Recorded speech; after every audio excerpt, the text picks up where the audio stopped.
Welcome to The Confused Wanderer. Today I have Mariela Cruz here with me, and we're going to talk about some pressing issues happening within our Ashtanga community.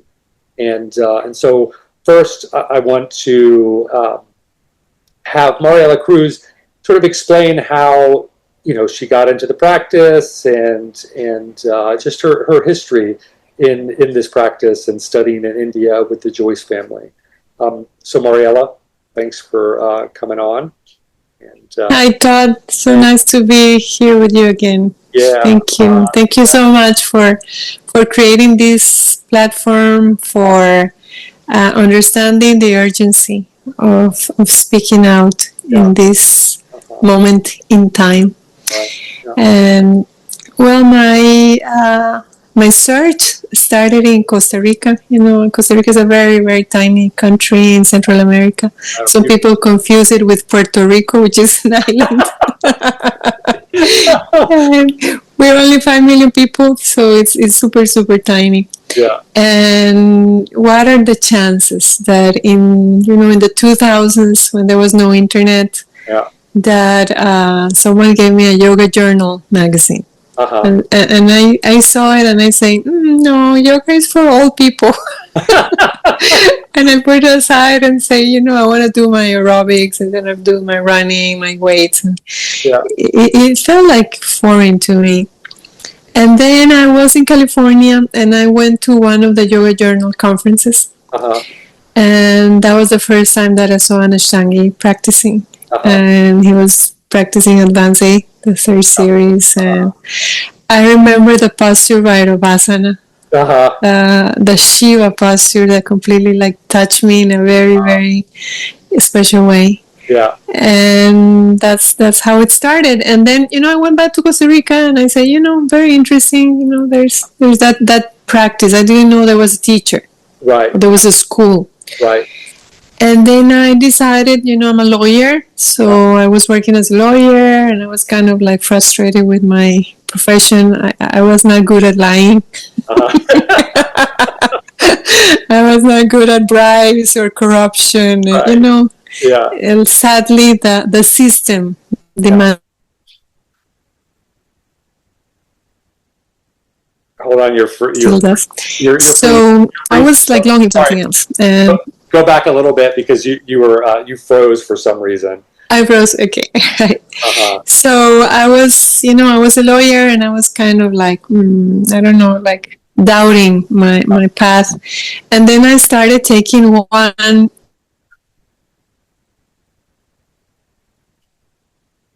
week in Costa Rica in a gym. There was a gym. Yeah. The teacher would do this vinyasa thing now that I know, but in those times I had no idea. I just knew that going there made me feel better, made me feel calmer. Right.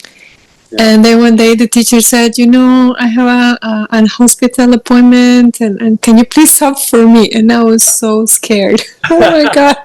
Because I had been going to the class for about a year and I really enjoyed it, but I had no idea what to say, how to guide So I thought that was very irresponsible. So I decided to go to a teacher training in a very beautiful institute in the beach in Costa Rica, in the north part.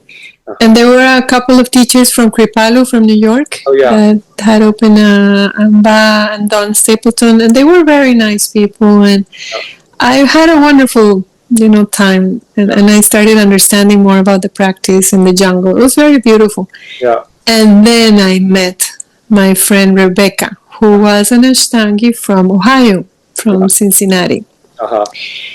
And I remember we used to do the vinyasa in the mornings, and then she would open her rug. Yeah. She had a cotton rug. Yeah. And do her advanced practice. And I started watching her, and it just completely wow. Right. She looked like a bird. I was like, wow.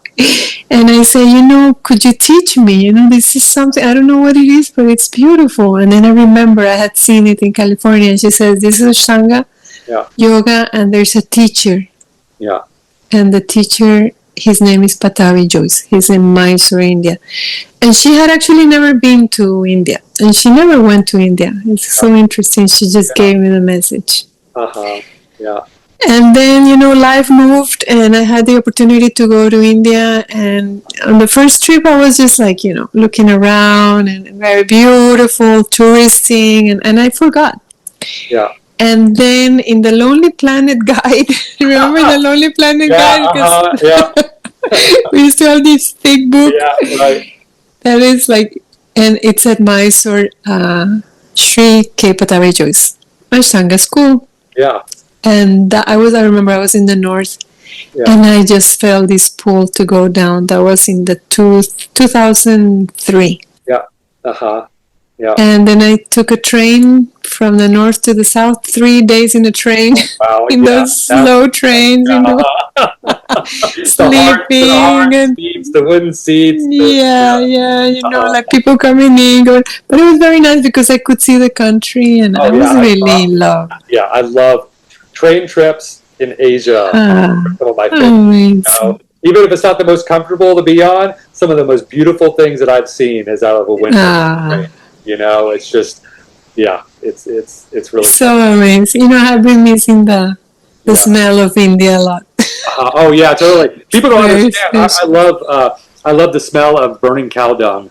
It's the first thing I smell back in the early days. I didn't smell it so much when I was there the last time in 2016, but in the early days, it's like you just smell it all the time, and it just has this particular smell to it that you don't smell anywhere else in the world. I know. It's so special. Yeah. Yeah, and also like the chai and the smoke, the incense, everything is very special. And I was completely like captured by something there, and then I went to Mysore and I asked someone, this teacher, and they say Gokulam, and I was like, what is Gokulam? I had no idea. And the rickshaw took me right into the new shala in those times. They had just moved from Lakshmipuram to Gokulam. Yeah. And I remember the shala, someone said, no, you have to come back at certain time. But anyway, I went and knocked on the door. Yeah. And Pattabhi Jois opened the door. And he was just like, whoa. And he said, come up. He was in his t-shirt and his dhoti. And upstairs, Saraswati was there. And she said hi. And there were some children. It was very family oriented. Yeah. Really so I was there, like in total shock. Oh my God, I'm here. I cannot believe this. My good karma. Yeah. And then I say, Guruji, I would like to practice. And he says, yeah, you come 3 o'clock, speak to Sharath. And so I left and I came back like a few hours later and I met Sharath Ji, and he was super young. He was in his 30s. It's like, full of, wow, so much Shakti. Yeah. And I say, full head of hair. Super young, his feet. It's like, and I was like, wow, I'm from Costa Rica. I was the first one from Costa Rica, from Central America, actually. Yeah. There were not too many people from Latin America in those times. Right, yeah. And I would like to practice, but, I am a mother and I have to go back in a week. I cannot, delay my trip. I'm sorry, but I would really like to practice. And he says, no, 1 month you stay only. Right, yeah, they were very strict about that. So I could not stay, and that was my first trip, and it was a big lesson of detachment, and I was, it was so hard for me, Todd, to travel from Costa Rica to India. It was just like with being a single mother, it was crazy, and I say, okay, this was it, this was my chance, right, and I lost it, so I went crying and complaining about my dad. Yeah. And then it was very weird. Like 2 months after that, I was back in Mysore. Wow. So that's called the Guru Kripa, the grace of the Guru. Yeah. And then I could stay for a month, and he started me from scratch, from Surya Namaskar. And right. Well, tell them. So when you came back to Mysore, you had Pattabhi Jois say to Sharath, this is your student, right? And so basically you were given to Sharath by Pattabhi Jois. Yes. You were Sharath's first official official student. That was hit. That was Yes, I was his first official student from Central America. Yes, right. yeah, because Pattabhi Jois was already 80 plus, and he was mostly like sitting in the Mysore practice. He would do the mantra, but then Sharath was counting the left classes, and it was Sharath like moving, Right. and Saraswati Ji was also there. Yeah. It was the three of them helping us, and Yeah. I just remember it was so incredibly beautiful for me. It was just like a very powerful healing Yeah. month. Uh-huh. And then I got completely hooked, and I returned to my children, to my life in Costa Rica, and I was just thinking of going back next year. Yeah. And that became my life. It became like, go do your, carry the water, Yeah. Right. cut the wood. Yeah. And so after that first month, you went back home, continued your practice, Yeah. and started planning on the next trip, and so from there, you just kept returning every year. Uh-huh. Yeah, I was so lucky, I could return every year, and then he authorized me in 2007. Yeah. And then I had to take a break because I had 3 more babies, Yeah. which was very intense. You practiced through 7 pregnancies. Yes. Correct? That's so. Yeah, it's an amazing practice. It's really like so important, and all my children are very spiritual beings. So I know, like in the Gita, it says that that the spiritual beings are attracted to those of us who do sadhana, and sadhana is a very important word. I don't think many people know what it is. Yeah. It's not only the physical practice. Right. No. No. It's really your whole life once you dedicate your. Is exactly. Yoga. Yeah. It's how you think. It's how you act. It's how you. Put yourself in the world, and that's part of the sadhana. That's why we say it's yoga 24 hours. It's not 2 hours. I think the asana practice is a preparation. Right. Oh, for sure. So we can do what we need to do. So that's how my journey started, and it was very magical. Mysore was beautiful. I remember the mornings, going in the shala in the dark. It was like going into a womb. Oh, absolutely. It felt like a womb, and the heat, and somehow like a the sound and the feeling of it was like the would breathe, and then with the birds that would only make noises, do their singing, and they would usually start around 4 a.m. until the sun came up, and they had this very particular sound to them. Yes. Almost like nature's natural alarm, And I haven't heard those kind of birds anywhere else in the world other than exactly just there. I know. Very, very magical. And it's in India in the mornings, it's just so peaceful and so quiet.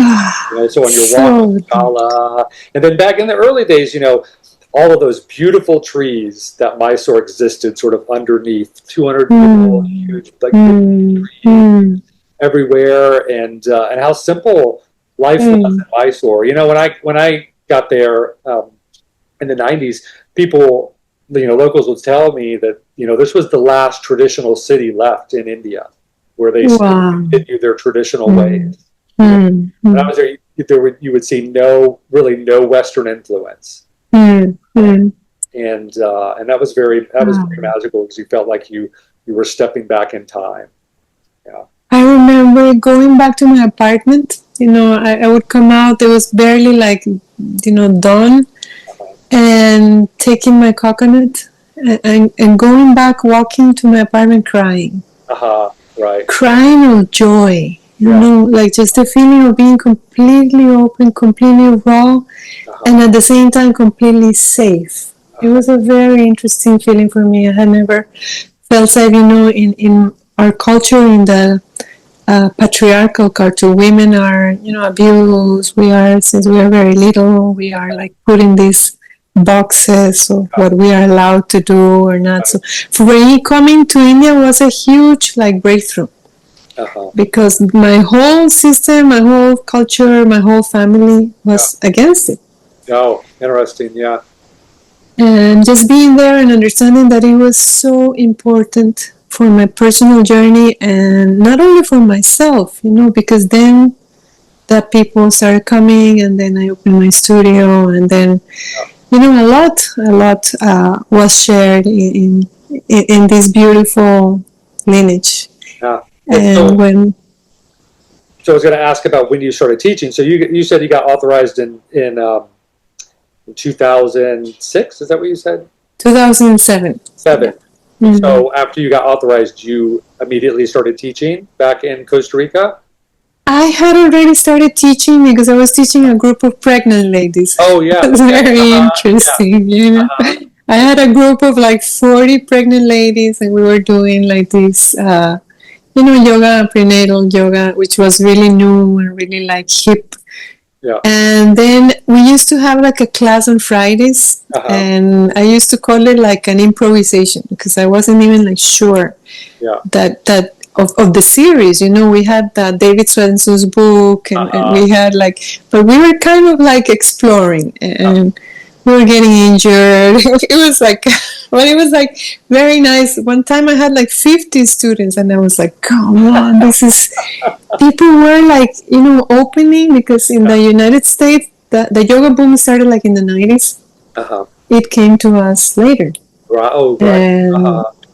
Yeah. So my studio was one of the first studios of the new generation in San Jose, in the capital city of Costa Rica. But it was until he blessed me that I started the Mysore program. And then in 2009, after Pattabhi Jois died, he did the first gathering of his teachers, of his students. Right. Yeah. And we had a beautiful and very hard month because he wanted us to learn the vinyasa count, Oh, yeah. And he made an exam, and it was very... I remember that. Yeah. I remember them putting it out there and people talking about it online and stuff. Yes. And that's when he authorized me with the level 2. Yeah. Yeah. So I was always his student. Yeah. That's special. Yeah. And when you arrived in Mysore the first time, someone had spoken to you about Pattabhi Jois. Yeah. So you want me to talk about how? Yeah, I would really like to know about your journey.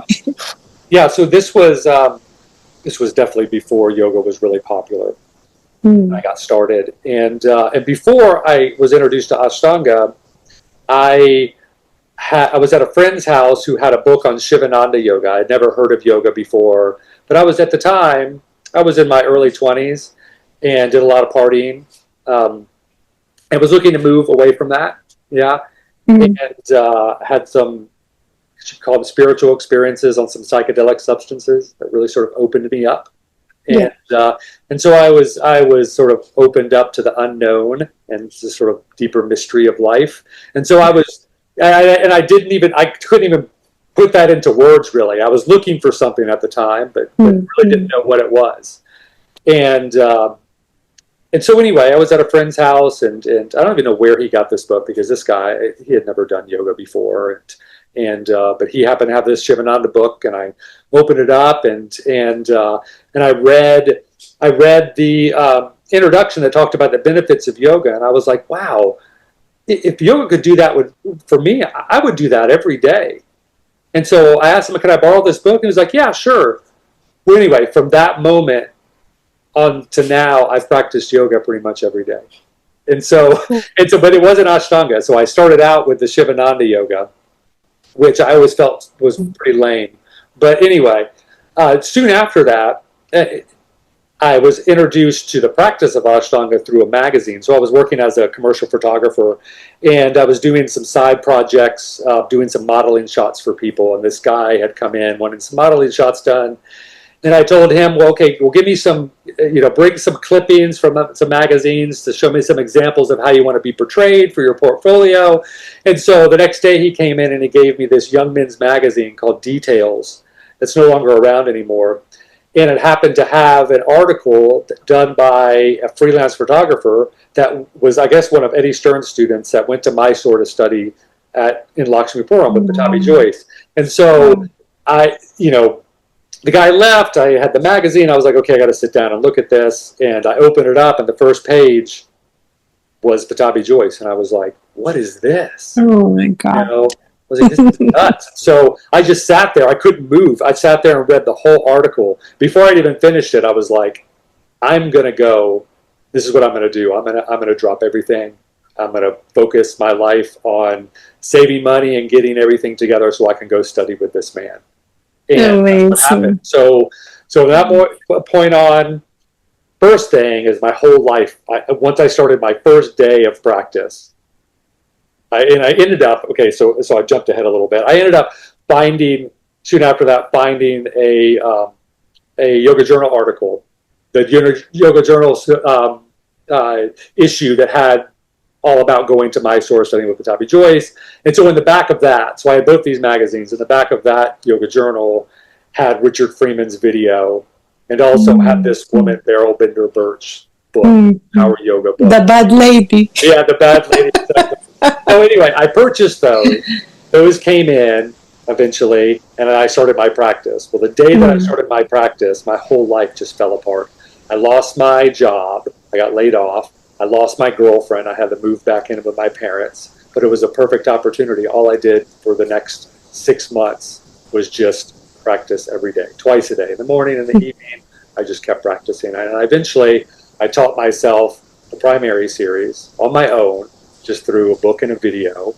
And at the same time, living with my parents, I was able to save my money. And so I saved up all my money and eventually bought a plane ticket and went to Mysore. Before I did that, though, I had to figure out, how do I get there? What do I do? How do I prepare? And so back then there was no internet. And so I had taken notes, and I wrote down every single teacher that they had mentioned in the 2 magazine articles and what city they were from. So I took the notes down of all the teachers, the areas that I could find them in, and I would just call information every day and try to hunt them down. And eventually I got a hold of Tim Miller. He was the only one that called me back. I had left a few messages with some people. None of them called me back other than Tim Miller. And we had a short conversation about, how do I go about going to Mysore and studying with Pattabhi Jois? And he said, well, here's his address. And so I wrote his address down on a little scrap sheet of paper. And he said, write him a letter, let him know you're coming.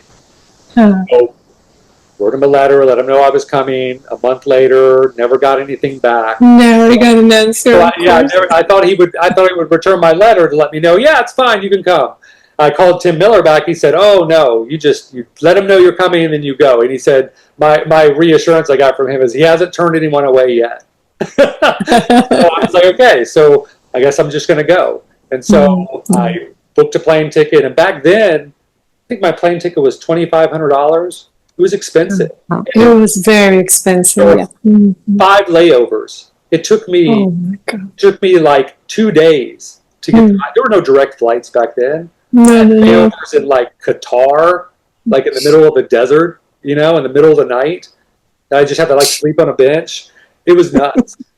I was even on a flight that you could smoke on. People were smoking on the flight. No way. Yeah, it was a flight. Oh God. Somewhere else. There were people the whole flight smoking. Anyway, it was a crazy trip. And so all I didn't know anything about India. The only thing I knew about India was what I read in those 2 magazine articles, and I had an Indian cookbook. And I used to read about India in the Indian cookbook. And so all I had was a scrap sheet of paper with Pattabhi Jois's address jotted down on it. That's all I had when I landed in India.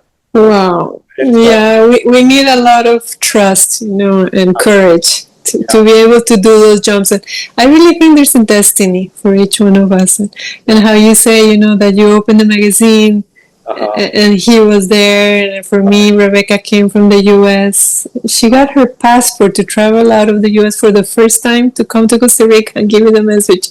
It's just for me, it's like a miracle. Yeah, for sure. Yeah, and how there's so many fortuitous things happened for me at that time. So many things just fell into perfect alignment. Absolutely. To be along the way, And so anyway, I taught myself the primary series. I bought my ticket, showed up in Mysore, knocked on the shala door, and this was January of 1997. Yeah, so I've been practicing for about 10 months before I got there. Knocked on the door like you, Pattabhi Jois answered. This is shala in Lakshmipuram, and told him I was there to study with him, and he asked me if I had sent a letter, and I said yes, and he told me to come back. You come back five this evening, and I came back that evening, got me registered, and the next day I started. And my first practice in the shala was my first yoga class I had ever taken. Oh, wow. That's so inspiring. Yeah, so So inspiring. totally self-taught, which I got in big trouble for later on. Because when I went up to register on my first day, he asked me, who your teacher? And I was like, well, no one. And he goes, no. How did you come here? And I said, oh, Tim Miller. Yeah. He perked up because he loves Tim Miller. Yes. He perks up. He goes, oh, Tim. Oh, good. And he put it down in the book, and he thought Tim was my teacher. He didn't understand that there was a language barrier there. He didn't understand that all Tim did was give me his address. And so for the first couple months, he thought I was one of Tim's students. And then as I made friends around in Mysore, and there weren't many people there at the time, I'd say normally throughout the year, there were probably like 20 to 30 of us there studying with Pattabhi Jois in the old shala, which only fit 12 people in his little back room in his house. But anyway, his house was open in the evenings to students. You could go when they were teaching the Indian students. You could just come in and just hang out. Usually, it would just be like me. I'd go there all the time. It would just be Pattabhi Jois, Sharath, and myself. And sometimes Amma, his wife, would come out and visit with us. And so, anyway, I was there and I was just hanging out. I was talking to Sharath, and he was in and out teaching the Indian students because that was sort of his thing. And some other people showed up. Some of his senior students showed up. I think Karen Haberman and some other people. She's the one who talked me into telling Pattabhi Jois my story because it was such a rare story. Come to find out, people would normally practice with a teacher back in their country, senior teachers, for like 5 years or so before they got the nerve to come to Mysore because it was so intense. I mean, I'll tell you how intense it was to practice in that shala with Pattabhi Jois. Full energy. Only 12 people in the room to Pattabhi Jois and Sharath. I mean, you got way more attention than you ever wanted. Yeah. I cannot imagine. Yeah. Anyway, so they were just impressed that I had taught myself and just showed up, and they were like, tell Guruji about your story, how you came here. And I was like, really? You want me? And Pattabhi sort of sat up and anyway, I explained that I was self-taught. I've taught through, I learned through a book and a video.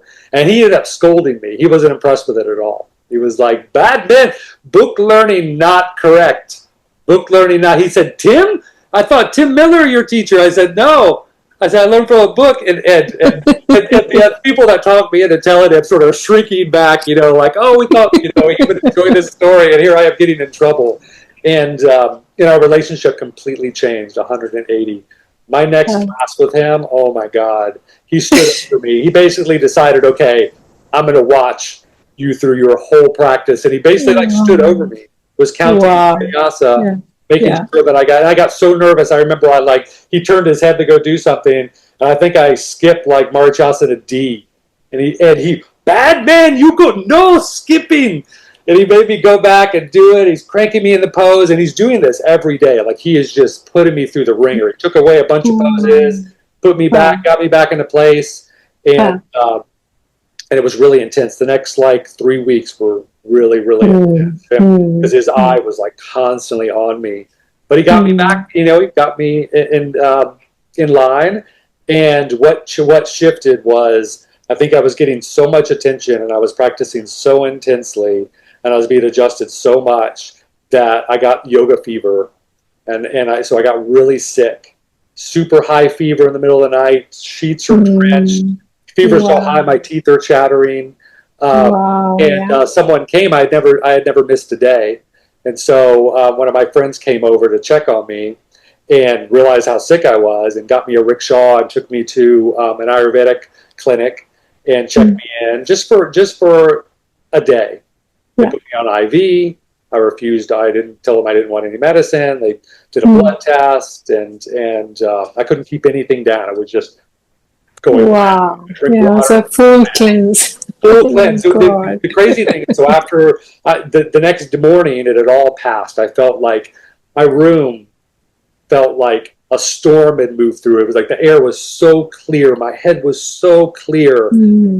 I just felt different. Something had shifted in me.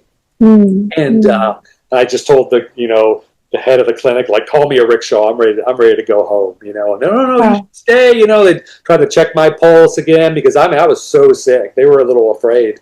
They just covered me over in blankets and just let me sweat it out. Anyway, got a rickshaw. They dropped me off at the end of the street, and I had to walk by the shala, and it was later in the day. And Pattabhi Jois saw me walking by, and he came out. He said, "Why you know today?" Meaning, like, why didn't you come to practice today? They know. They knew. I walked up, and I walked up, and he goes, "Oh!" And he just saw. He said, "Complete cleansing." He said, "Come," and he had me come in and sit down in his living room. It just like explained about what had happened. Wow. Powerful. Very powerful. Yeah, it was just huge. Well, can you believe the Sharath Ji used to remember? He used to say, "Why you did not come?" Oh, totally. It was 400. Yeah, no, and the Jois family has such sharp memory. Incredible. And they kept, Guruji kept track of everyone, all of your pain, all of your difficulty, all of your stiffnesses and weaknesses, and he constantly kept track of that. Anyway, he brought me in and explained, what had happened to my body, and that it was a complete cleansing. And at that moment, our relationship changed. It was almost like he was pushing me there, and he knew what was going to eventually happen, and then it happened. Wow. And he saw that transformation. And also asked, he said, "Medicine taking?" And I said, "No, Guruji." He goes, "Oh, correct. No medicine." Good, very good. Let it move through you. Let the transformation happen. And from that day forward, it was different. It was like, but you felt that shift. That shift is so important.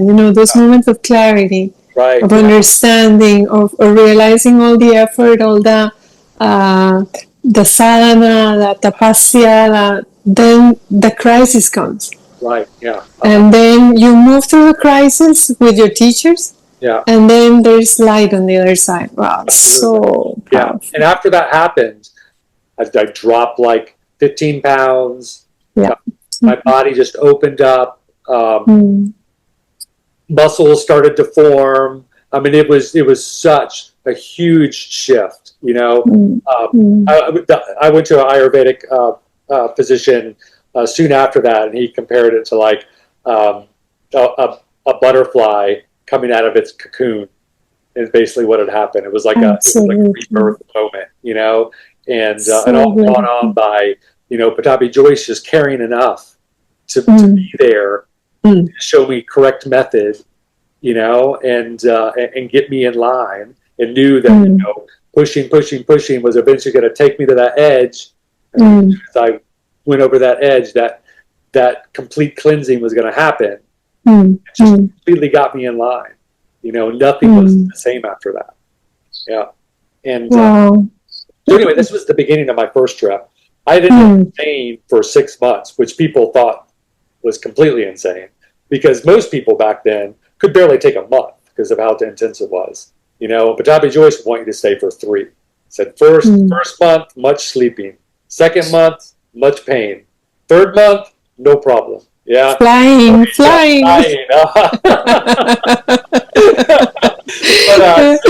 They used to say first month, paining. Second month, dying. Third month, flying. Right. You changed it a little bit. Yeah. Well, I never had that experience because, as a mom, I used to go only for 1 month. I used to say, I would like to stay more. 1 month only? Yeah, 1 month. And it was so short, to go from the other side of the world to India and return. But still, it was worth it. For me, it was totally worth it.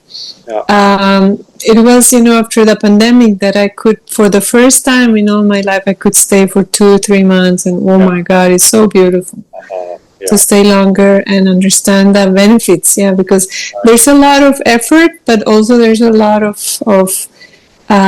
grace happening at the same time. It's just like, and especially when you are with your teachers. And you told me something that really touched me. That is like that you started advanced, and that advanced should be only practiced with your guru, right there. Yeah. That's so beautiful, because I have been feeling that, like since Sharath Ji passed, that's so, it's so scary, and at the same time it's so intense, and that you need their support, Right, or someone's support, to be there with you while you are jumping to the edge. Right. Yeah. Absolutely. Yeah. Yeah. And I've always felt the only two series that are needed for the complete benefits of the Ashtanga practice are first and second series. Absolutely. Yeah. And I've noticed, that many teachers push their students way too quickly into advanced series. Yeah. It should be something that comes natural. Yeah. Super. Yeah. But definitely you need to have outside assistance. Absolutely. Yeah, it's like moral support, it's like emotional support, and it's also that the protection. I don't know how to explain it. This is like the grace, the transmission. And also something I noticed with Pattabhi Jois is you need someone there to keep you very humble. Yeah, because the ego comes very quickly with third series. It's the most absolutely postures. Everyone wants to be there. Practice seriously. They always aspire to be there. And Pattabhi Jois really, really puts you through the fire to get there. Make sure that you were going to remain humble and if you were practicing the old shala and you got to advanced series, there was no way to be other than humble, because of what you had been put through to get there.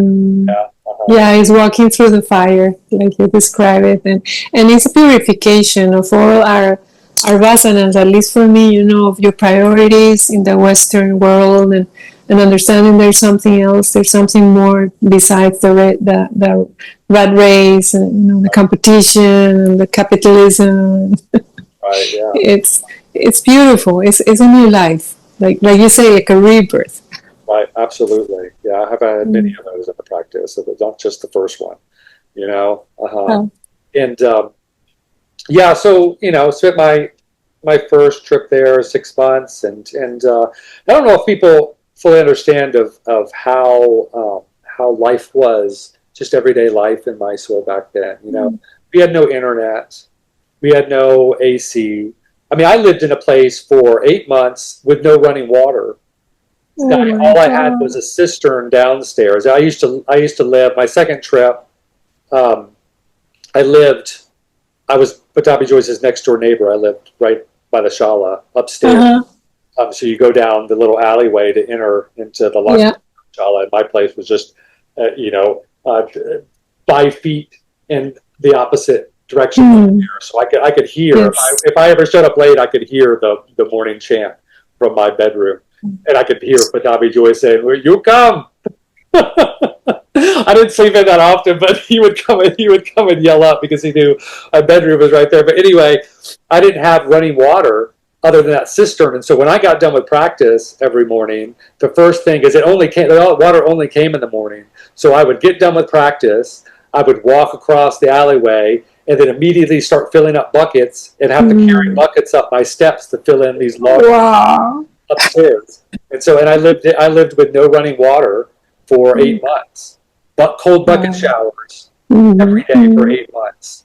An Indian toilet. Indian toilet always. We had which is wonderful, by the way. Yeah, absolutely. Yeah, that's one thing I actually miss. No restaurants that served Western food. Yeah, grocery. You buy your produce at the open air market, or maybe someone that has a cart that's bringing it on the street. It was like what people call glamping. It was glorified camping, really. Wow, lucky to have, absolutely. Lucky to have electricity for 10 hours a day. And it would shut off different schedules and so a very rudimentary life that I absolutely loved. You know, Mm. it really lended to the yoga practice and going within and just living simply and Absolutely. And reading and resting and being by yourself and very just walking. And, yeah, right. Walking. I used to do that. I would just mm, eat breakfast, rest for a little while, and then sometimes just grab a bag and just go walking. Just walking. mm, It everywhere in Mysore was safe. I had never been anywhere back then that I felt threatened in the slightest bit. It's a very beautiful city. Yeah, Yeah. go It's wherever you want. Yeah, and yeah, life was just simple and mm, stripped down and completely remove yourself from family and friends. You know, other than the friends mm. that you made there. You know, it was hard to do. Yeah, I remember calling was an enterprise. I remember I used to call once a week, Yeah, in these little like huts, and hello. yeah, It's just- and then they put the first internet cafe. That was around 2007, and that like the computers you would go in and check your email. yeah.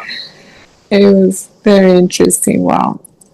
Well, I really consider we were very, very lucky Oh, to be there in those times. It's like the silence, the practice. It's just like being in awe of how much pain we carry as Westerners, so much guilt and anger, and all those like traumas that we don't really know how to deal with them, and that yoga pierces through them, and it's kind of deflates the balloon of, like you say, the ahamkara, the ego, and then you realize life can be so simple and beautiful. And, absolutely. too much thinking, not good. Yeah, no. Once you drop down Mysore at that time, it just moves so slow. Everything moves so slow. Once you can really drop down into that, it's a beautiful thing. Yeah, we got Lovely. Western lives of everything, so many choices and so much thinking and so much doing. And you get into Mysore, and after a while, you're able to just get down into their sort of vibe. Yeah, and I really missed that. Actually, the culture shock was the worst when I would come back from Mysore after long trips. Oh yeah. Back to the West. That's when I would experience culture shock. I remember almost having an anxiety attack in a grocery store trying to pick out a toothbrush because you just go to one shop in Mysore and they had one kind of toothbrush. Just like I just need a toothbrush, and then you go to the grocery store back in the West, and it's like there's 100 toothbrushes to choose from. I just and with the fluorescent lights, I was used to shopping in the open air market and refrigerator and making every meal fresh, and it was just it was tough, when I would first get back. It took me a while to be able to really like go out and get a job and lead a normal life, and Yeah, it's very interesting lives, like traveling from one part of the world to the other regularly, and yeah, understanding the contrast, and how India has something to offer us that we cannot find. At least I couldn't find it in my Costa Rican society. right, There's like a purity, like an innocence, like a grounding, that would happen for me, and with the practice, with the teachers, and also the community. I don't know, but at least my community was very shanti, very, relaxed. There was no like competition or like that yeah. happened later. That Totally. happened Yeah, later. I actually wanted to mention that is that since back then when we were studying, the groups were relatively small, and so all we had was one another, and Oh yeah. we would get together a lot, have little lunch parties, little potlucks, or maybe go on a little weekend outing when we didn't have practice the next day, and it didn't matter whether it was beginner, advanced, student, whatever. It mattered none. No, I would so say beautiful. that was an integral part of my learning experience as well, because you're going in and you're practicing with Pattabhi Jois and you're getting a certain amount of information from him. It wasn't necessarily verbal. He did very little talking, yelling, "You straight me," or whatever. He's not going to break things down for you and explain to you. Yeah, but hanging out with some senior teachers, that have been practicing for years and years, since like the 70s. They would hang out with us, they would answer questions for you. Oh, what is it about this, or how do you do that, or so you're learning just as much from hanging out with them. Of course, of course. As you would. No, and a very unselfish, like sharing of who they were, and they were very humble. That's what I remember. Very humble, very, very, like not like look at me or nothing. It's like, I don't know. I feel like really internet came and it changed so much of that beauty and that magic that we were able to experience. And what to do? We have to adapt. We have to move with the times. Right. Yeah. And I think social media was responsible for people, getting gaining some fame, and I think that's when the click started, and it really skews people's perspective on the teachers that are truly valuable. People like to value people by, how many followers they have on Instagram. And when, it's usually not the best teachers that are the ones that have the big social media presence. Yeah, it's usually the people that you don't hear about that are behind the scenes, that have just been doing the same thing, Mysore classes as they were taught. Absolutely. Yeah, and very similar to what you and I have been doing. Yeah. So I had to be forced to get onto Instagram. Actually, Bryce. And I think she actually saved my business, because it did get to a point to where if you want to get students, it's like you have to get in with the yellow pages is basically what Instagram. But there's a way you can exploit that. There's a way you can do it respectfully and honestly. Absolutely. Yeah. You can exploit it. Yeah, and there are people out there. Yeah, I remember Sharath used to say that yoga was like a knife, and that you could use it to peel a mango and feed people.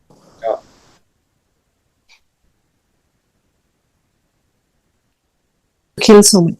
So it all depends on how we really approach anything, like in life, how we approach a relationship, how we approach our work, how we approach our own sadhana. It depends on where you are. So all this yoga capitalism that has been growing enormously, especially in the United States since the 2000s, and then with the internet, oh my God. I think that's a wave that we need to ride with awareness, and we're doing this video, and I think that's wonderful. Many people are going to see it, hopefully, and they are all over the world. So it's a great platform also for sharing, what we need to say. Right. Yeah. Yeah. So anyway, we went over our experiences, and we've both been teaching as we were taught, which is a very important part. Our teachers, our gurus, are giving us the privilege to pass on their lineage, and that's something that's very sacred to them, and it's something that should be sacred to anyone that has the privilege of passing on such a beautiful and powerful and transformative lineage. And it's very rare. If you look around the world, how often do you come upon something with such a beautiful, powerful history? And it's something that I've never taken for granted. And it's something about this practice that really brought about its popularity. Especially, even for me, I didn't know about anything about lineage and parampada, but that came through just through reading articles. I was like, this is something really sacred. This is something really special. This is that me as this American kid, naive, was able to come to India and practice with this master, this guru, that eventually allowed me the honor and privilege to pass this on. That's been something, deeply rooted in his family, and then his teacher's family. And so I feel like it's our responsibility to keep the keep the integrity of this practice and to not take it for granted. Yeah. Absolutely, And absolutely. It's a huge responsibility. Like the Spider-Man used to say, with great power comes great responsibility. And yeah, it's a very empowering sadhana. It has helped me, at least I can speak for myself, break a lot of conditioning of samsara, hala hala. And at one point I understood, what we say in the invocation. Jangalika Jamanea, and a Jangalika is shaman. So our gurus were like shamans, Oh, and they knew, they could see in us where we were stuck. Yeah. They could see our ambition. They could see our fear. And yet they would let us come. Like for me, that was the most beautiful thing. He would accept me to come, and at the end, there were like so many applications in the shala taught. It was crazy, and still, you got accepted. It was like wow, it was like a huge blessing. And you knew you had to go and go all the way, and yet the the power of this practice is something like I think in all Mahavidyas in India, like the transmission in Ayurveda also. Like now I am studying Vedic astrology also in this. The parampara, the transmission transforms you as you study it, as you practice it. Yeah. It's incredible. I don't think there's anything else like this Indian parampara. Yeah, and I lately I've been looking back at Ashtanga when it was very obscure and it really hadn't come to the West in any big sort of way, and I'm sort of trying to analyze what is it about the practice back then that made it so popular eventually. Yeah, because it took some years, but then popularity grew, and there were, what was it that attracted everyone? Is what I and looking now, how far have we come from it, the original sort of spirit of the practice that helped it become as popular as it is. Yeah. And I would say now where the practice is, not everywhere, of course, but with the popular teachers out there and the way that the practice is being taught and the way that it's being represented, if you took what it is now and you took it all the way back to before it became popular, the form that it is now, I don't think it would ever be where it is today. You understand what I'm saying? So I understand totally. How it's packaged now and how it's offered to people now is not what it used to be. And it's okay that things change. Things are going to change. But when it changes so much that it loses its essence, it loses this. If it loses the quality of the deep transformation and the deep integrity, then you need to take. I feel like we need to take a step back and understand what's being lost. Yeah. Do you understand where I'm coming from with that? Absolutely. Yeah. And as senior teachers, I think we were responsible in a way for that big boom. Because we were going back home and teaching like they taught us, and then returning and doing our own sadhana and nurturing our practice, and then going back and again sharing, and so many years of this pilgrimage. Right. So that element of respect, like you say, for what they taught us. Right. And in this age of consumerism and materialism, how it's being catered to the people and it's being packed in a certain way, and yeah, you're right, some of the essence is being lost. Right. Yeah, and also going back and talking about senior teachers like you and I who were teaching before was very popular, how hard it was and what hard work it entailed to build a program, because not only were you having to let people know that you're there as a teacher holding space, but then, like explaining what the practice is about, having to start from the beginning about what yoga is about, and slowly building through not social media posts, not websites, but like flyers you have to hold up, put up. Word of mouth, I would say. Word of mouth. Yeah, exactly, or word of mouth. And so it was a slow, arduous road, arduous path to take. Nowadays, I think that people take all the hard work that senior teachers did take for granted. Because now everyone knows. It's very rare that you come across someone who doesn't know what yoga is, whether it be fake yoga or real yoga. Yeah. Who doesn't know if someone's practiced yoga, they usually know what Ashtanga is, So that's all the hard work that we put in at the beginning, at the front end, is sort of being taken advantage of now. And people I don't think, not a lot of people are out there talking about how hard it was to get the practice to ground into our culture. Yeah. Oh my goodness. And in Latin America, imagine yoga is diabolic because we are in Catholic country, so it was really frowned upon. It's like, what? A yoga studio? And here in the South, we're in the Bible Belt. I mean, I've had yes, you are. That's on underneath their windshield wipers, basically saying you're over here sinning if you're doing yoga. So I think that what's being lost is really unfortunate, and I'm now starting to feel, for all these years, really starting to feel the impact of it. And that's why I feel like that we're here.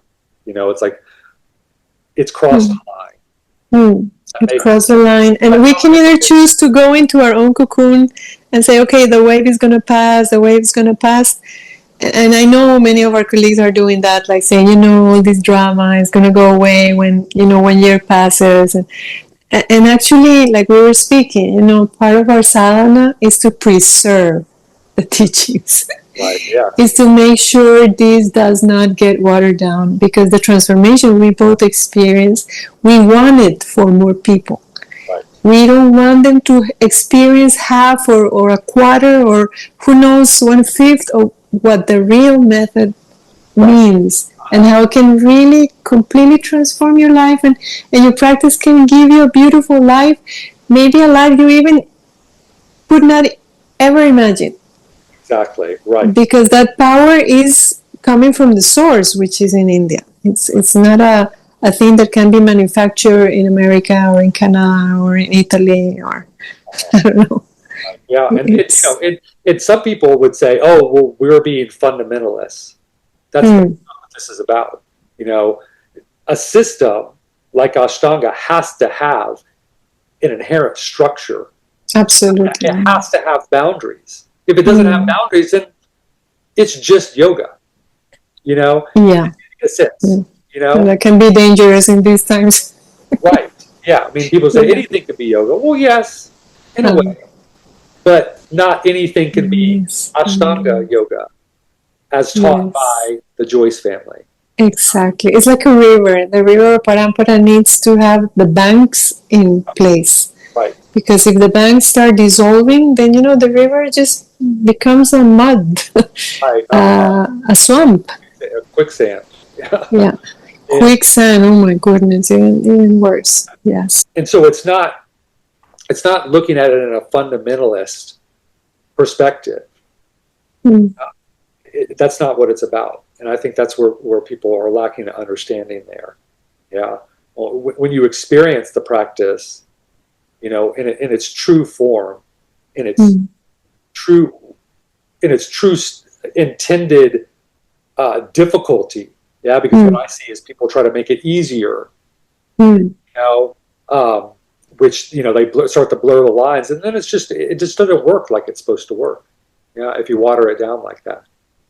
And also, I don't know, Todd, I feel that the proof is in the pudding, and our lives are there, for the scrutiny of anyone.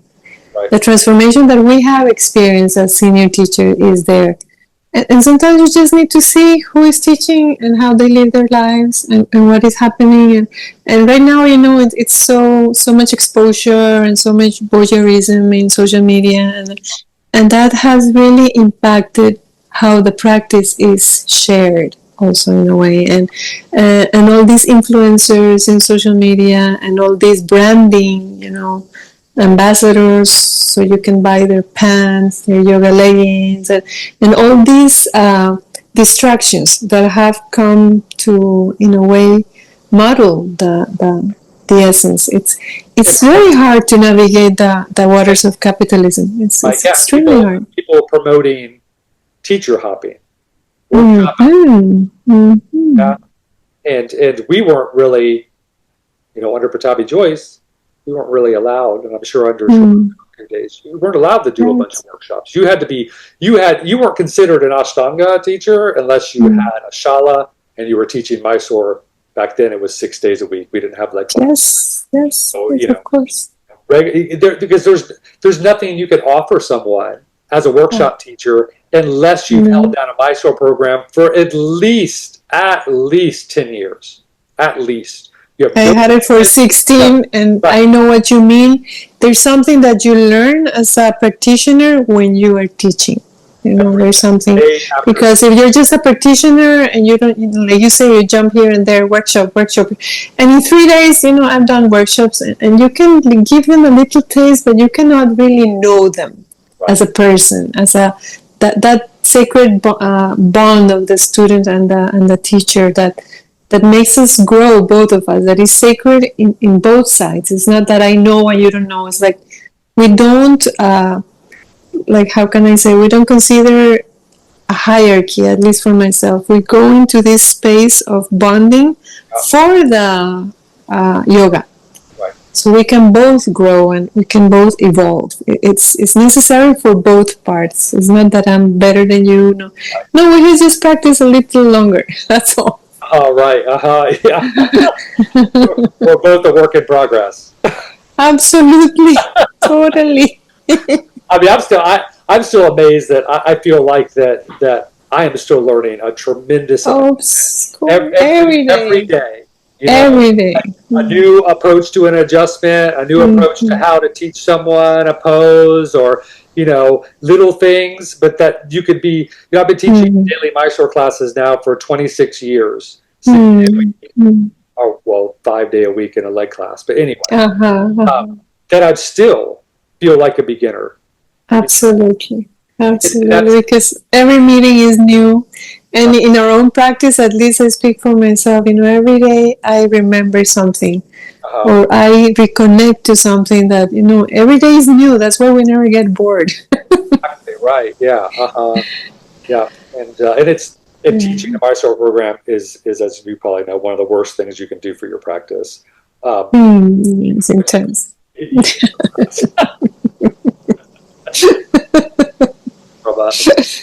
I adjust a lot. And so whenever my assistants cover for me, they're like, "Oh my God, I don't know how you can." For a week and I come back, they're like, "I don't know how you do this every day. Like, I am so sore, and I'll have to take a few days off because of how hard it is." It's like, yeah. No, that's the admiration that I had for Sharath Ji, because he was holding so many of us and back bending us and pushing us and just holding the space for the community that was growing. And on top, he was traveling. Oh my God.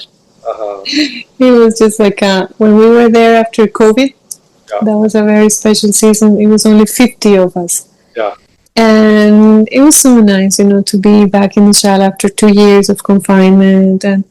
And we all got sick, even though the thing was all over, and he was the only one who did not get sick. He kept working, he kept assisting us. He was just putting, something in his nose for the back bending, but he was always there for us. It's very powerful, inspiring. And I remember that the sadhana of the teacher is it's so intense in our lineage. It's so intense, and at the same time, it's everything. To see someone leave their fears behind and come up from a back bend or any little thing that happens. That magic of like the breakthrough of like, okay, you can do this, and then go and apply that to your life. Go. Wow. I'm very happy that through all this mess we met, and also with Bryce, because yeah, it's been very tough the past 10 months after the passing of Sharath Ji, and all the confusion and all the trolling that we've been through.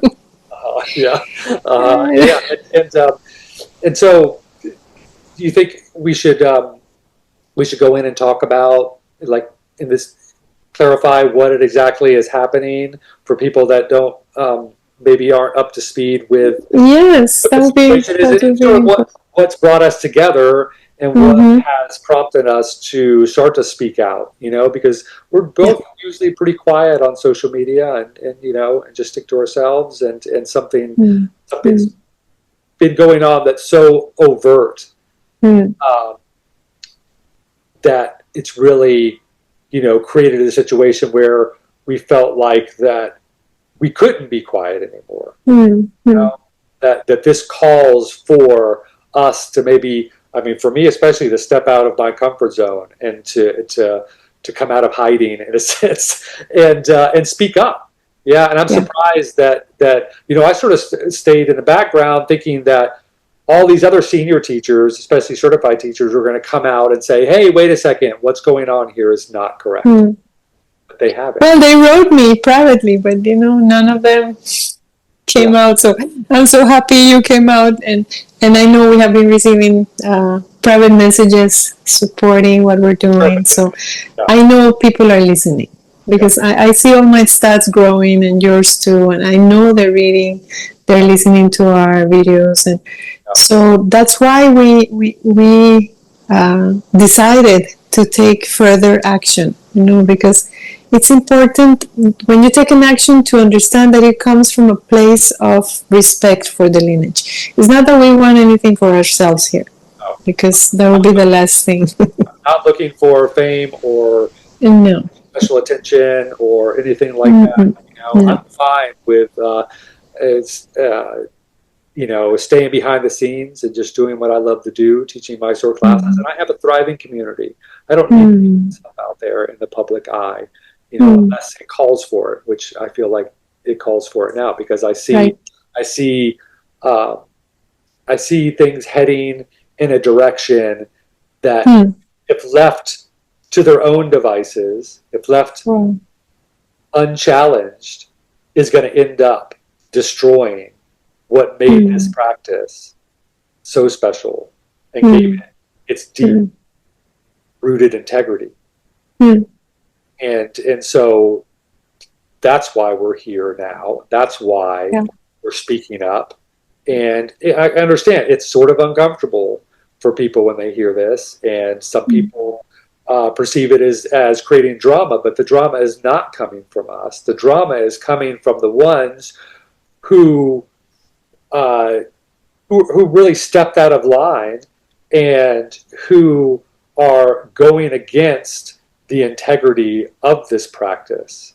Mm-hmm. That's where the drama stems from. If it wouldn't have been for Kino and Tim and the other people that received their fake certifications, and those people who are manipulating Shruti, and if it wasn't for that, this so-called drama would never exist.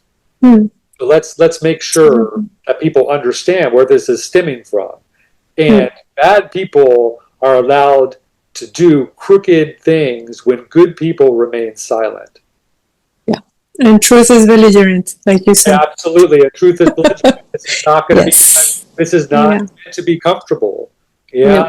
And I wish that I didn't have to be here. I wish that I wouldn't have to speak out, but this, at its core, is part of our sadhana, to protect the lineage and the practice and the integrity of that practice that brought us to this point. Yeah. Uh-huh. That helped us transform our lives. And also that helped us see what was wrong. You understand? Right. Because some people may choose to look the other ways because, as you say, they need a prop. for their own work or for their own, and they are afraid to go against these forces. Right. But in our cases, and I think we agree on that, we don't want that at all. We don't want prop from these energies. Right. We respect the lineage and transmission so much that we would really like it to be held how it was being held when they were alive.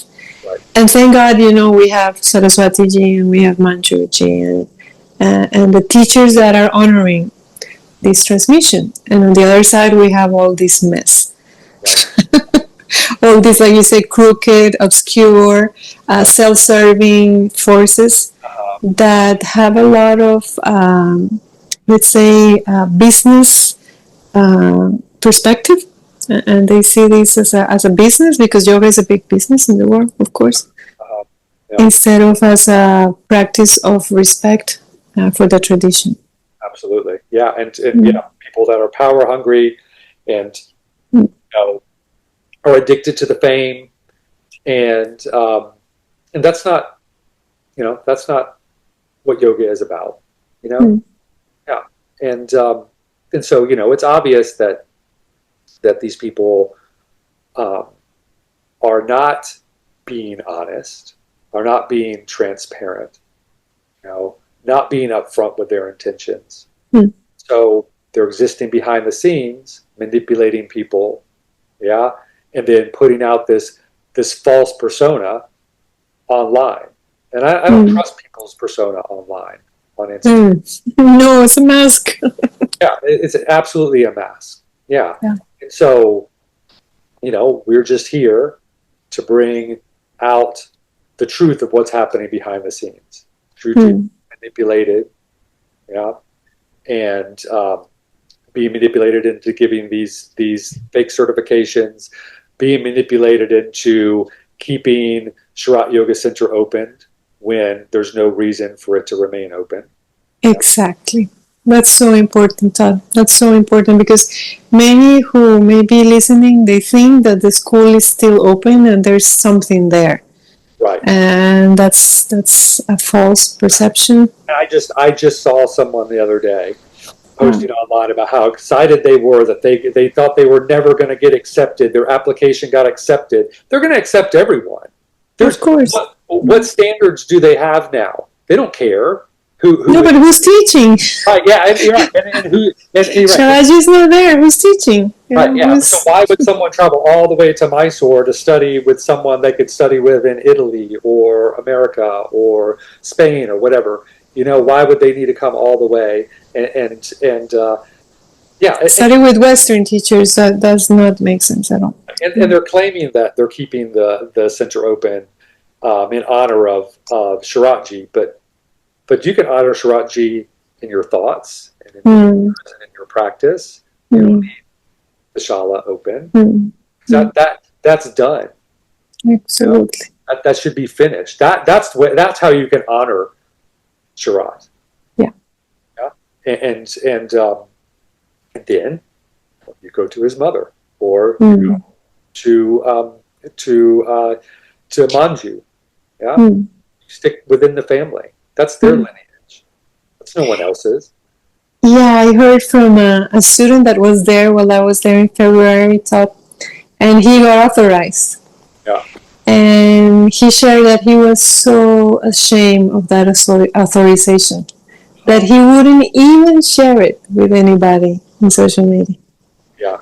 Right. That he was not feeling okay about getting an authorization when our guru had died 3 months before. It was and that spoke, for many of us. Most of the people that just got their fake certifications, they're not putting it out there either. So they know deep inside. Well, it's probably they're not putting it out there. Not out there. The only person I've seen put it out there is Todd Bowman. And I just got a message or a comment on our video together that someone was saying that Todd deserved it, and that's cool. Maybe he does deserve it. Maybe all these people deserve it, and that's all good and well. But that doesn't make it right to give out fake certifications that aren't being signed by the Param gurus. Yeah? So yeah, he could deserve it. I'm not placing judgment on that.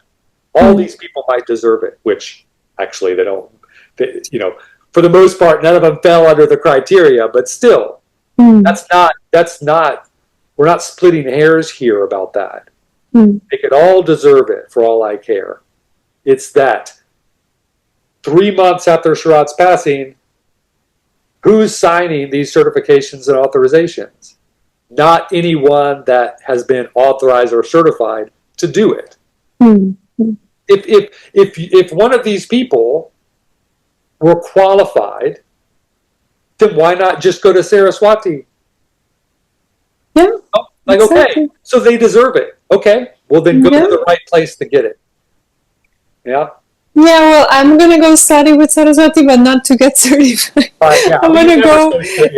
I'm gonna go because I want to find refuge from all this absurd that is happening. You know, I want to heal all this mess because it has really affected me. I mean, it not only affected my physical body, you know, with the injury, but also my, how can I say, my belief in the method. And I need to go back to India, and I need to be back in that shala in Gokulam, and I need to do the invocation, knowing that it's a safe space. Because, yeah, it's something we haven't talked about publicly, at least, and not in any detail. And I'm not sure if you want to go into this, but I'd like you to share your experience of what the feeling was when you were, because you were practicing at Sharath Yoga Center when the people responsible for manipulating Shruti showed up.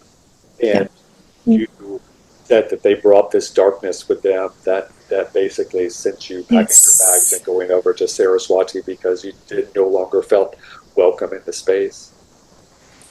Yeah, you know, it was very traumatic, and I have to say that in the beginning I was fine with it. You know, there's like we were so sad because of our Guruji's absence that somehow at least I speak for myself, my mind was not totally there, you know. I was just really like kind of believing what was happening, you know, these teachers are there because they're trying to hold his legacy, you know, they're like, okay, they're helping, they're like, but you know, when I woke up with the injury, of course, by one of these fake certified, and I also woke up because one of the certified teachers who was assisting for 3 months, she got her husband authorized.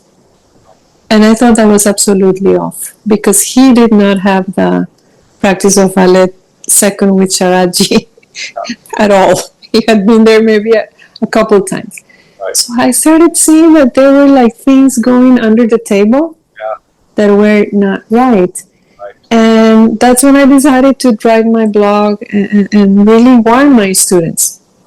This was meant for my students, and then it went everywhere. But I really wanted to tell them, you know, I have always told you to come to this shala, and now I have to tell you, don't you dare come here. Don't. It's dangerous, it's scary, it's dark. There are forces emerging that had always been there, but that somehow Sharath Ji would keep them in control. Now they went out in such a vulgar way, Todd. It was so horrible to watch. Thank God I was not there on that weekend. I was home in Delhi, but when I went back, and it took me a while to say, you know, this is wrong. This is absolutely wrong. Why isn't it everybody like screaming? Everybody's like, ha ha, ho ho, hee hee. And some people are afraid to make waves, and so they just go with the flow. Oh my goodness! Even though they don't feel that it's right, and or you know, sense that or see that it's that something is happening wrong. You know, most people will just. So that speaks about a high control group. Exactly right. For sure, and that's the beginning of how cults are formed. You know, and I wanted to talk about this is that, you know, some people say Ashtanga is a cult. And I would say yes and no. Now, the Ashtanga with the Jois family, that is not cultish. The cultish nature of the practice comes from individual teachers that create a cult following around themselves. You're totally right. That's why they say Ashtanga is a cult. Yes and no. No, it's that the Jois family, the way they run their shalas, whether it be Saraswati or Pattabhi Jois or Sharath, they do not run their shalas in a culty manner. You can look at all the criteria that make up a cult, and none of those exist in Mysore when you're studying with one of the Joises. Now you step outside of that, and you go somewhere else in the world. Shalas can be run very much like a cult. That's how two things can be true at the same time. Absolutely, and those are the ones who try to suppress the critical thinking. Exactly. Those are the ones that say, "Oh, just be quiet and go do your sadhana." Well, I'm used to you. This is part Don't mess up our business. Right. Exactly. Right. Yeah. Don't mess up something that not only the Jois family, but also senior teachers like ourselves have worked so hard to ground into the world culture. Helped bring the understanding of what the practice is all about. Help people understand what tradition means, what Padam means, what a lineage means, and how potent that is. So anyway, going back to the whole cult thing, what we're risking here by not speaking out now is those people that have created a cultish environment around themselves in their shala are starting to take over Sharath Yoga Center. That's when it's going to grow out of control, and there's going to be no putting the brakes on. Yeah? So absolutely. Behind the scenes, you could see a little bit of it peeking out in the public eye. Behind the scenes, there are things that people aren't privy to that are going on that you and I know are throwing up huge red flags. Yeah, and you know, I don't know if we would even want to mention some of the things that we're privy to that are going on behind the scenes. Yeah, I think we should speak all the way, because that's the point. It's that people make a reflection. And then, we're not trying to convince anybody. We're just speaking from our experience and what we received. And like I always say, we're not trying to get anything out of this. We're just trying to speak for those who are quiet, because there are many who are quiet, but that completely understand what we're saying. Right. Yeah. And there are those who are like looking like to their own images in the mirror and saying, shoo, shoo. That's an ant. That's an ant. I want to step on an ant. Right. What did someone said in a troll comment? Oh, the world is going to end anyway. Be quiet. The world's going to end anyway. Well, I'm going to have some words about this before the world does end. Wow. And everything they could do to keep us quiet. So, getting back to it. So there was manipulation that was happening pretty much as soon as Sharath Ji passed away. Yes. And those were coming in the form of phone calls and text messages from the people who felt like they deserved to take over for Sharath because they're famous, quote unquote famous on Instagram. And so, I would say, allegedly, that the center of all of this would be Keno McGregor. Yeah, and they're appointing themselves in a very mysterious way, or their husbands or their friends, and this like inner circle. And while I was there in Mysore, I found out that they had a secret board. Oh, interesting. That was making decisions for the community, and I was really like, intrigued. Who is the board? Who is in the board? And one of these persons that was in the board. Yeah. You know, a teacher that is actually pretty new in the 10 years in the shala, not that, but that was there with Sharath Ji in the moment that he passed. So suddenly she was promoted to the inner circle. Yeah. And then one day we were riding in the morning, and she said to me, "You know, maybe next year you will be giving the Shaktipat." And I was like, "What?" Yeah, there's been discussions about you, and I felt so wrong. Todd, you have no idea. I felt like this cold in my heart Yeah. of this board of secret people making decisions when a teacher had just died, Right. and self-appointing themselves or their friends, you know, as it happened with the fake certifications. And wow, I felt that was like an absolute abuse to the fragility of the moment. Right. And the vulnerability of the family after his death. And Yeah. I felt like vomiting, actually. That day I went to the shala and I was like, bleh. Yeah. That's really slimy. And Oh my goodness. if Sharath was going to appoint someone as the head of a board or the Param guru after him, he would have had that in writing if he felt like that was something that he should do. You know, especially since it was already known that he was aware of the heart issues he was having.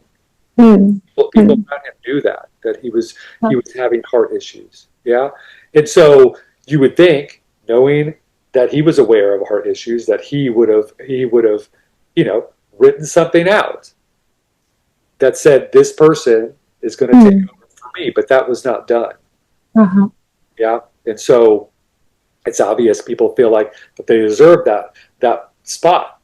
But I know that before COVID happened, I was in talks with Sharath. I was in talks with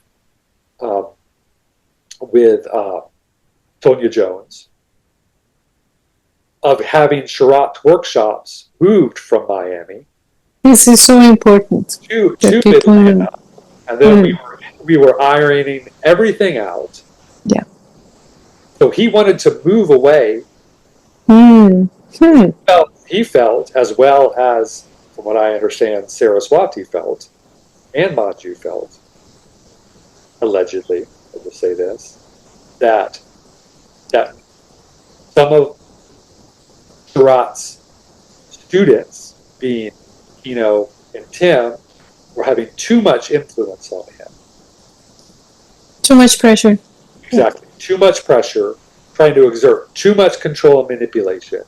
And he recognized that. And that his intention before COVID was to move his southeast part of his tour to Atlanta. And for me to start hosting him. And then COVID happened. I was doing my best to keep my shala open.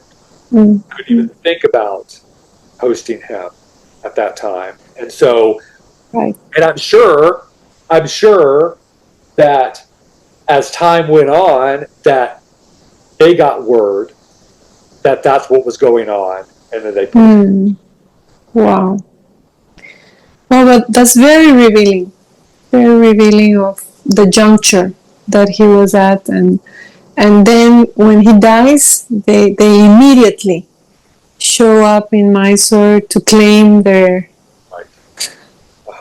spot, and they self-appoint their people to become the leadership, and wow, that's immoral. So that's absolutely immoral. Instead of giving a family space, instead of giving a wife space to allow their grief and processing of losing their partner, their husband. Oh my goodness, of course. Immediately the vultures come in and try to take control. Because that's all they care about is power and control and influence and fame. And someone from the outside looking in, it seems to be a subtle thing. Yeah. oh, don't worry about it, just let it play itself out. But if you allow it to get to the point to where it's overt and in your face, just know that there's no turning that train around. There is no turning it around. And so, people may look at this, listen to this, and just, wave it off as being just drama. We're just making something out of nothing. It's not a big deal. Right now, you might think that. Let some time go by. If they get what they want, you're going to go back and you're going to say, they were right. They warned us. Yeah, and I'm hoping it never gets to that. I'm hoping that us speaking out is going to... Well, we took the action that we considered that was appropriate, and I have been receiving a lot of messages from Indian teachers also, and they are totally agreeing with our understanding of the parampara and how this has been an abuse and a disrespect to what we learned from our guru, and they know that it's not okay. They are telling everybody that they're the most loyal, the most experts, that's not true. There's such jewels in the community, such good people, good students, good teachers, like you say, that we don't want to be there, exhibiting ourselves to get the most following or like doing whatever it takes to be the first one in the row. And such valuable people, maybe if you're listening to us, please write us. Please write us, because we need your voices. We need your support. I'm glad you mentioned that, because we'll never make anyone's name public that doesn't want to be public. But of course, behind us, if you're supporting this, if you have any advice or any insights into any of this, please reach out to one of us, whether you know us or not. Reach out to us on any platform, and it could be as simple as just saying, I really I appreciate what you're doing, or I support you, or like I said, never be mentioned, but it would really help us feel that support, see that support, and to know that people see that we're on the right track here. Yeah, I'm confident that we're on the right track here, but to have that support behind us would make things a lot easier, and also to share your perspectives on what you see going on. And if you have the courage to come forward, and speak with us and be here and show your face, and don't be afraid of these bullies, and remaining silent in front of evil is becoming an accomplice of evil. So I don't think, retreating or saying, I don't want to be part of the drama, I'm doing my practice. And, we take our practice so seriously, and the transmission that we receive is so precious that we want to protect it. It's like, it's valuable to us. It's important. That's why we're doing this. Right. Yeah. It's a wonderful practice. And you wrote a letter, Todd, that I think is super important. I wrote a letter to Shruti, which I'm not sure if she has received it or not, but I figured it would be a good idea to go ahead and read it here. And sort of get the message out. It sort of sums up what's going on. So, and this was kindly edited by your husband. Yes. that brought the clarity to the message. So it says, respected Shruti Ji, I am Todd Roderick from Ashtanga Yoga Atlanta, United States. I am a lifelong practitioner of Ashtanga Yoga and have had the good privilege of being taught by Pattabhi Jois. I have been a friend of Sharath since the 1990s and have maintained deep respect for him. I'm writing this email to voice the widespread concern in our community regarding the certification granted in 2025 following the untimely and regrettable passing away of Sharath Ji. We all know how difficult it is for you to absorb the shock of Sharath Ji's sudden death. And it would have been challenging to handle both personal loss and Shala's responsibilities. You did your level best and provided excellent service to the community by opening the school immediately in the 2024-25 season. Unfortunately, when you were obviously in great distress, a few seasoned professionals and business owners from the community took undue advantage of the situation. They used their influence in the management to promote undeserving candidates to get them certified. These individuals took Sharath Ji's absence as a blessing in disguise. Yes, a blessing. That's how bad they are to get themselves certified and authorized. We all stand beside you and wish the following with our folded hands. First, please cancel the certification granted in 2025. Second, be more open and approachable to the community by holding open talks with members outside of the core group and reaching out to more practitioners. 3, discard any favoritism and red tape promoted by the core management. Please be well informed that people have lifelong commitment, and those who are speaking are not the enemies, but true friends of Ashtanga and Sharath Yoga Center in particular. Please prevent a reputable school's operation from being hijacked. You still have time to go in the right direction. Please make a public statement as needed, and let's revive this beautiful institution with lively practitioners. Best regards. Thank you, Todd, for writing this. Thank you. You're welcome. Yeah, and hopefully that she's read that and contemplated that. And if she hasn't, hopefully she'll eventually, sort of read that and understand that this isn't done, out of malice. This isn't done because we're angry at her. We see what's going on here, and maybe have a little bit clearer of a perspective because we're not the ones, being directly manipulated by people who are obviously very seasoned manipulators. Yeah, and so it's good that that she understands this. We're not mad at her. We don't want to force anything on her. We don't want to make her. We don't want to soil her image. We're doing this out of love and care, for the lineage and the practice and for Sharath. Yeah, Sharath wouldn't want this. Sharath would absolutely not want this. Absolutely. Yeah. To honor him is to honor his family and honor Padampada and honoring the Indian community, because as far as I can see, this is manipulating the situation that's being manipulated is a textbook case of cultural appropriation. Appropriation, absolutely. It couldn't get more clear and in your face as this.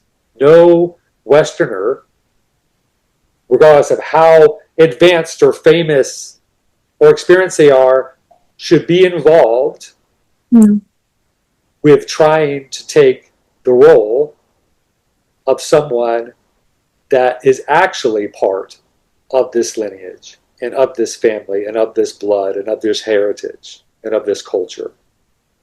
Yeah, it's an absolute abuse, and like you say, it's cultural appropriation. And I encourage the Indian teachers, all the authorized Indian teachers, please defend what is truly yours. People that are what Mysore right now could stand up and they could make a huge difference. Talking amongst themselves. Talking to the family. Please do, and we're here for you, and we are not afraid, and we trust that Dharma would protect us. And we're doing what we feel is right for this moment of a journey, and we hope you join us, and your voice matters. Your voice matters, really. And if anyone wants to speak out with us, whether it be us read a message that you have or talk about your support, or come on here with us, and talk with us, or put something out on your own. Do it on your own. doesn't have to go through us. Yeah. Absolutely. Yes. That would be wonderful to read. Say it your own way. Put your message out however you feel comfortable with. Yeah. So we're not the gatekeepers here with Not at all. against No. this. It's just that we feel like we've got this ball rolling, and so we don't want to stop until we see the changes that need to be made to bring this back in alignment with integrity. Yeah. So and it's important to take action. Like the Gita says, between non-action and action, it's better to take action, because if you don't take action, that's also an action. And in this moment in time, in this very hard year after the death of our Guru, it's important to speak up if you feel like it, if you feel like we're making sense here. Okay. Well, I'm sure we could go on and on and on. And yes, Todd, thank you so much. Thank you for opening your channel. Thank you. Yeah, thanks for being my first guest. Oh, God, thank you. It's my honor. Yeah, and okay. Well, until next time, I'm sure we're going to do other talks together, and we could even do talks outside of this, Yeah, of course. That would be so beautiful. Yeah, absolutely. So yes. I really appreciate you being here with me. And thank you so much. That's a great blessing for me to meet you and Bryce in this moment. I felt very lonely for quite a few months, and then when you came out, and that made me feel like, okay. Yeah, right. If one person listens, right, that's my mission. I realized after waiting a little while that I don't think anyone else is going to come out and help support Mariela. So I guess have to be Bryce and I. Thank you. Oh, you're welcome. Okay, until next time. All right. Take care. You too. Bye-bye.